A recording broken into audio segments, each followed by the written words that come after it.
now a runoff between educational leader and businessman Jason Sakran and incumbent and current Charleston City Councilman James Lewis Jr. for the coveted Charleston City Council District 3 seat.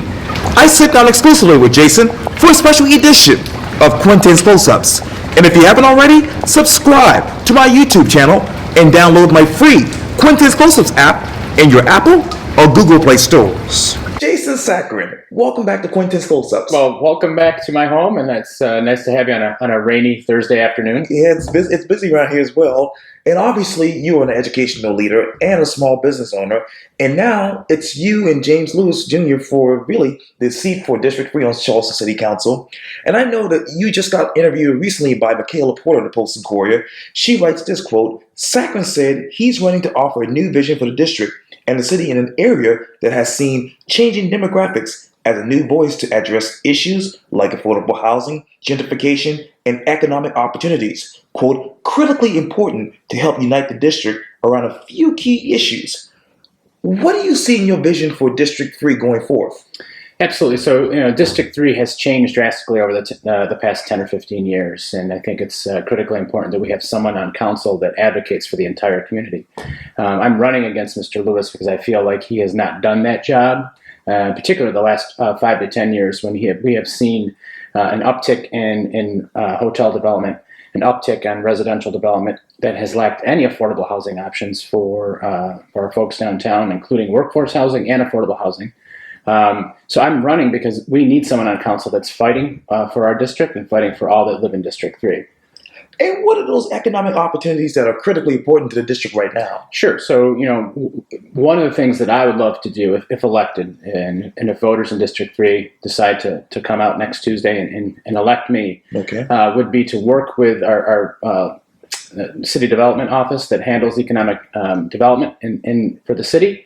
But I would also like to reach out to the Loan Development Corporation here that basically is a LDC. Right. They're a nonprofit, help with small business. I would love the opportunity to work with them and basically create an office or some sort of extension here in District 3, which includes obviously in West Ashley, right, to allow any small business owner or anyone interested in opening a small business to apply for a microloan and receive technical assistance with that loan. So it's not just applying for the loan, but once you get the small business loan, how do you move forward and what kind of technical assistance that they could provide that would help with the accounting, with the QuickBooks.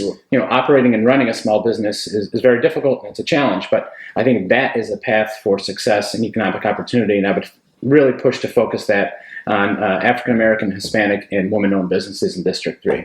Now, how many small businesses are there in District 3? I don't know the number, but every small business that I see popping up typically is typically a local small business. I think there's a lot of local small businesses in District 3. I mean, there's several restaurants on King Street that are owned by local small businesses. And those owners live in our community. Harbinger Cafe, which is just up here on King Street, that's obviously a new local small business. There's a plant store across the street. Right. So all of these are dotting our communities. But the one thing that I want to see more is African American and women-owned businesses in our community. And I'm not seeing it enough, to be honest with you. But folks need help with that, and folks need that information, and we need someone on council that's advocating for the entire community. Community. Let me turn back to you, Jason Sakran. She says this quote, he lived in Charleston in 2001, moved to Washington, D.C. in 2006, and came back to Charleston in 2009. He works for the Charleston County School District as the Director of Expanded Learning in his Kaleidoscope program. He also co-owns the Asian restaurants. I never knew how to pronounce the name of it. Well, you could say bun bun me. It doesn't matter. There's all different sorts of pronunciations, but yeah, I should know. But obviously, it's in Spring Street and in Mount Pleasant. Yeah. Who else is Jason Sakran? I'm a dad and a husband, and first and foremost, that's my main priority. And the conversation I had with Michaela yesterday was, she said, how do you do all that? And I say I do that because when I am focused on the campaign, I'm 100% focused on the campaign. When I'm focused on my family and my wife, and I'm 100% focused on that. When I'm focused on the restaurant, I'm 100% focused on that. And I have the ability to compartmentalize very well, and also the ability to surround myself with really high quality, talented people. So, my job at the school district is a full-time job. Sure. But we have got ourselves into a place where I've got an awesome team there that are highly qualified and competent. And what it takes from me is coaching and facilitation. But these folks are awesome, diverse group of people that can really do the job. And same thing at the restaurant. I have an awesome business partner that handles a lot of the operational. And then here at home, I mean, I didn't have a campaign manager for this campaign. And, folks had asked me, so look, when I got inquiries or when I, questions, I give me the name for your campaign manager. And I kind of chuckled because I didn't have one and I didn't want one. As a city council campaign, I ran this campaign with a few volunteers, with the strong support of my wife and myself, and that was it. And if you can't run a city council campaign, then how are you going to be a city council person? So I've said this numerous times: judge the person's campaign, and that will tell you how they're going to govern and legislate and be on city council. As a matter of fact, she says this quote, you said this quote, from a higher level, I'm a small business owner. I have children in the public schools here, and I work for the education system. I'm intimately involved in the community's day-to-day operations. What are those day-to-day operations? Sure. So, I've canvassed and hit over 1,200 doors for this campaign personally. As a campaign, we've knocked on close to probably 3,000 doors by the time this is going to be done with. Right. So I've talked to several folks, not just in Wagner Terrace and North Central, but in Asheville, Maryville, and Oak Forest, and it's a diverse district. Time and time again, the thing that I heard from folks was how they felt disconnected from not only their local city councilman, but just city government in general, not feeling listened to and not feeling like they had a voice on council.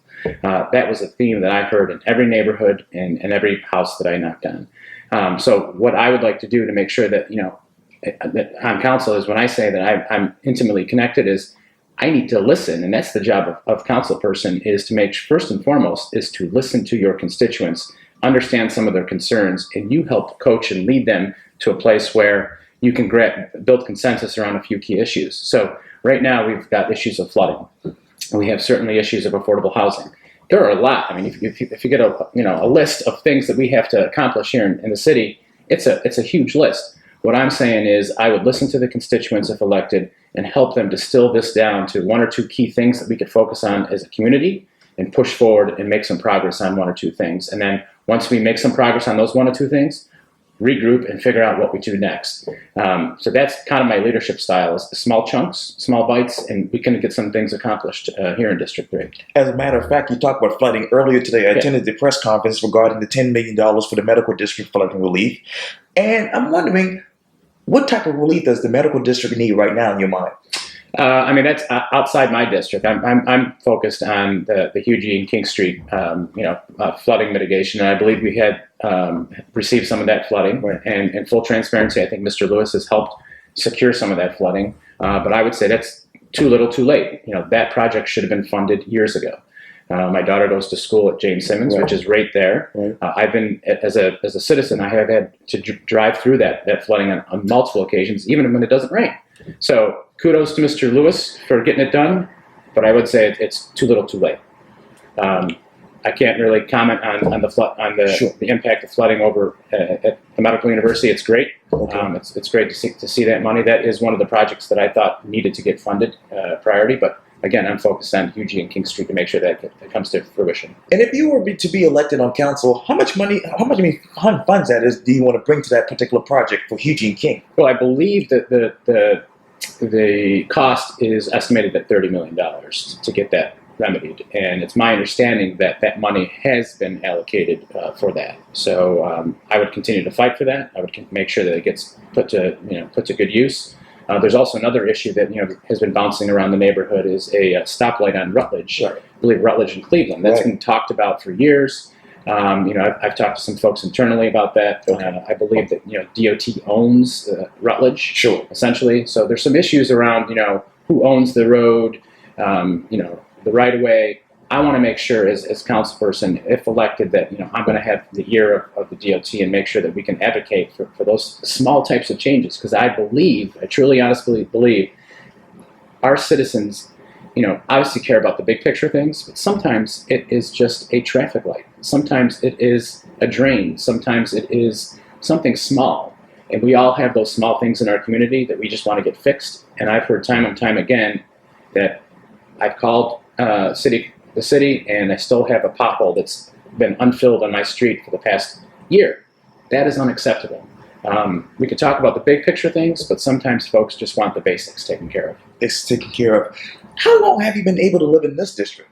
So I moved back here. We moved in this home 2011 to 12, and love the neighborhood. We live downtown because of the diversity of the neighborhood, of its proximity to everything. So we live downtown because we love the diversity, and we love being downtown. Downtown. Yeah. And since the runoff has began, Yeah.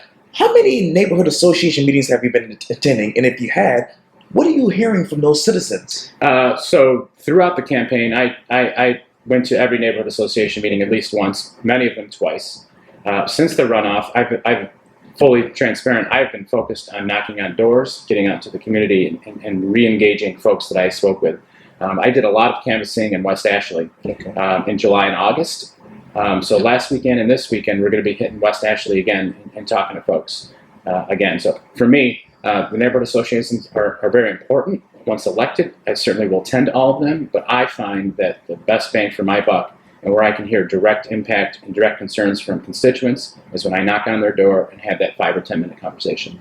Jason Sakran, thank you so much for your time. And again, welcome back to Quintin's Full Cells. Well, thanks for having me again, and hopefully if I'm elected, we'll have this conversation again. I hope to get the exclusive. All right.